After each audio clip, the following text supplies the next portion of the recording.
In the most overlooked corner of New York, there's a square that doesn't appear on any map. Old locals whisper that at dusk, pigeons gather like they're drawn to something invisible, or someone. They say those birds aren't just animals, they're souls.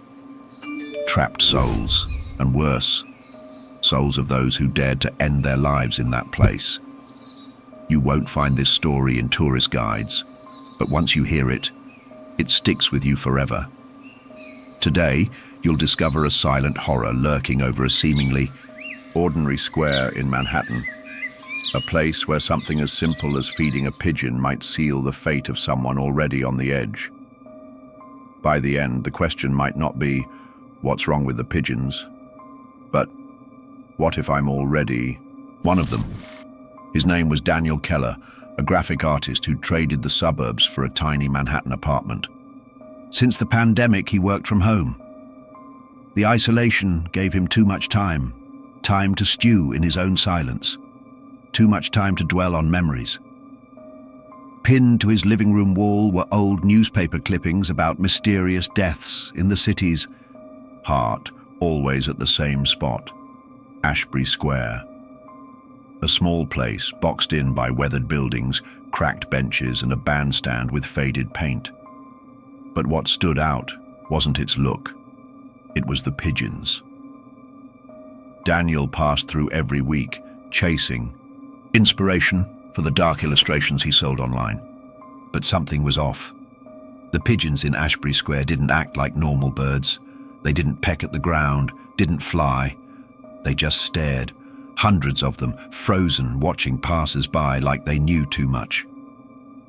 One morning, crossing the square, Daniel spotted something odd.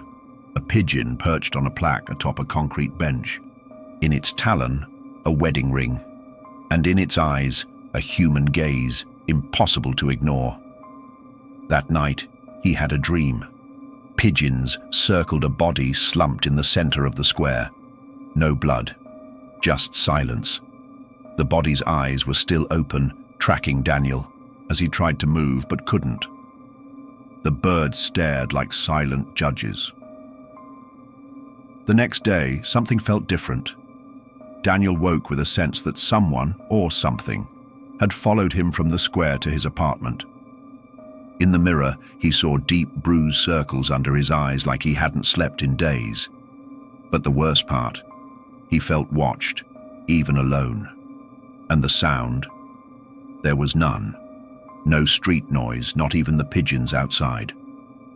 On his third visit to the and the eyes of the pigeons, fragmented words, barely audible, but dripping with despair. They saw me. They know. I just wanted silence. Now I'm trapped. Here. Paranoia took hold. Digging into records about Ashbury Square, Daniel found a pattern. All the victims were loners, depressed, and all had been seen there just before vanishing. None left a trace. Just too many pigeons. That night, a question burrowed into Daniel's mind like a writhing lava. If those birds really carry lost souls, how many are already watching me? In the days that followed, Daniel barely ate. He spent hours at his window, staring down at the square. The pigeons were always there now, lined up in the same spot, facing his apartment like a motionless audience waiting for the next act. One late afternoon, with the sky stained a sickly orange and the air heavy like a storm was brewing, Daniel finally decided to go down. He had to prove to himself it was all just paranoia, nothing more. But as he crossed the square, it felt like stepping into a bubble of silence. Cars passed by on the surrounding streets, but their sounds didn't reach him. The whole world seemed to have pulled away, as if the square no longer belonged to New York, but to something caught between places. The pigeons, like ancient sentinels, tracked his every step. Then he noticed something new. At the base of the bandstand, someone had carved names, hundreds of them, etched deep like claw marks. Among them, Daniel recognized one, Samantha L., His ex-girlfriend. Vanished 2 years ago, supposedly after a nervous breakdown. His hands shook. This couldn't be a coincidence. But as he turned to leave, he saw, on the bench where he always sat, a pigeon with blue eyes identical to Samantha's, staring right at him. The bird pecked at something on the ground. Daniel approached, hesitant, and saw a hand-drawn sketch.